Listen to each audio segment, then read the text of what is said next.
Yummy yummy red velvet cake সবারই খুবই পছন্দের, আমারও তো খুবই পছন্দের। লুকটাই অনেক টেম্পটিং আর খেতেও আলহামদুলিল্লাহ অনেক অনেক ইয়ামি ছিল। তো কেক কোন সেলিব্রেশনের জন্য চলুন রিভিল করে ফেলি আজকের ভিডিওতে। আসসালামু আলাইকুম my YouTube family, welcome to my channel. চলে আসলাম আজকের নতুন ভিডিও নিয়ে।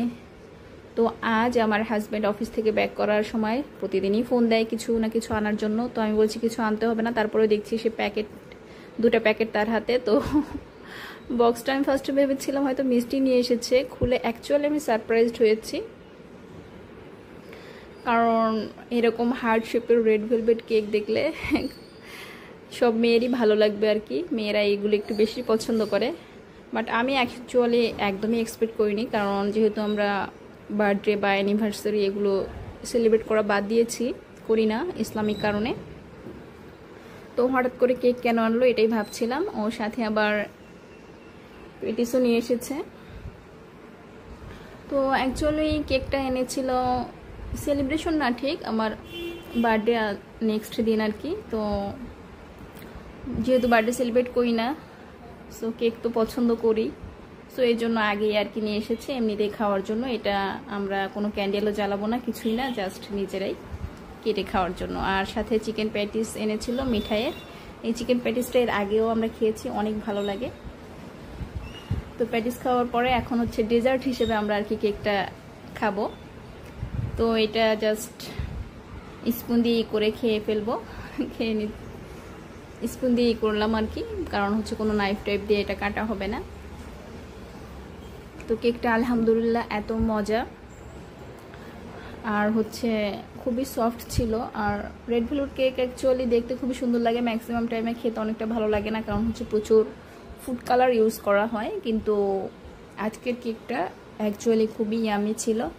আর যেহেতু আমরা মাত্র 2 জন, সো মিনি কেক এনেছে, এরপরেও দেখা যায় কেকটা আমরা খেয়ে শেষ করতে পারি কিনা।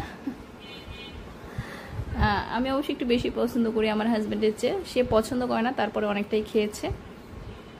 তো এই তো সন্ধ্যার খাবার হয়ে গেছে। এরপরে হচ্ছে আমাদের আর কি লেফট ওভার 3টা রুটি ছিল কালকের, তো ভাবলাম ওটা দিয়ে হচ্ছে একটা নুডলস মতো বানিয়ে নেই। এর আগেও আমি বানিয়েছি লেফট ওভার রুটি দিয়ে নুডলস, এটা অ্যাকচুয়ালি খুব ভালো হয়, খাওয়া হয়ে যায় এবং খেতে ইয়ামিও লাগে।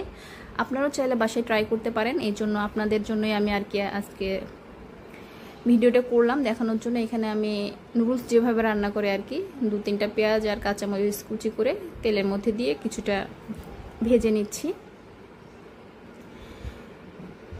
পেঁয়াজ মোটামুটি লাল হয়ে গেলে এরপরে এখানে দিয়ে দিব হচ্ছে 2টা ডিম। এখন ডিম দুটোকে দিয়ে এরপরে এখানে দিয়ে দিব পরিমাণ মতো লবণ, খুবই সামান্য পরিমাণে লবণ দিব, কারণ হচ্ছে রুটি তো লবণ আছে, সো লবণটা একটু কম করে দিবেন। এরপরে দিয়ে এটা এখন সব একসঙ্গে মিশিয়ে নিচ্ছি। মিশিয়ে নিয়ে হচ্ছে ডিমটা হচ্ছে পুরা স্ক্রাম্বলড করে নিব। এটা অ্যাকচুয়ালি খুবই ইজি প্রসেস। আর এভাবে অ্যাকচুয়ালি শুধু লেফট ওভার রুটি না, মানে এমনি আমরা রুটি বানিয়ে কাঁচা রুটি দিয়েও এই আইটেমটা রান্না করা যায় নুডলসের মতো করে। সো অনেকে যারা নুডলস বাইরেটা খান না, তারা বাসায় গমের আটা দিয়ে এভাবে করতে পারেন। এখন আমি দিয়ে দিলাম রুটিগুলো যেগুলো কেটে রেখেছিলাম। এখন এটার অলমোস্ট প্রসেসিং হয়ে গিয়েছে, এটা জাস্ট এখন নেড়ে নেব কিছুক্ষণ নেড়ে মিশিয়ে নিলেই হয়ে যাবে। আর রুটিটা যেহেতু শক্ত ছিল, সো একটু বেশিক্ষণে রাখবো যাতে কিছুটা সফট হয়ে যায় গরমের জন্য, মানে তেল ডিম এগুলোর সঙ্গে ভালোভাবে মিশিয়ে একটু সফট হয়ে গেলে এরপরে নামিয়ে নিব। সো এটাই হচ্ছে আজকের রাতের ডিনার আমাদের। আমরা মাঝে মাঝে এরকম করি, ডিফারেন্ট কিছু করার, আর যাতে কোনো কিছু নষ্টও না হয় এটার জন্য এই ব্যবস্থা, কারণ হচ্ছে রুটি শক্ত হয়ে গেলে ওটা আর খাওয়া যায় না। সো এইভাবে নুডলস করার কারণে এটা একদম আর বোঝাই যাবে না যে এটা লেফট ওভার রুটি দিয়ে করা হয়েছে। তো এই যে আমার নুডলস রান্না কমপ্লিট হয়ে গিয়েছে, এখন হচ্ছে পরিবেশনের পালা। এই যে এখানে নিয়ে নিয়েছি প্লেটে, এখন খাওয়ার পালা। এটা অ্যাকচুয়ালি নর্মাল স্পুন দিয়ে খেলেও হতো, কারণ কাঁটা চামচ দিয়ে ওঠাতে একটু প্রবলেম হয়ে যাচ্ছে। তো আজকের মতো এ পর্যন্তই। ভিডিওটি ভালো লাগলে অবশ্যই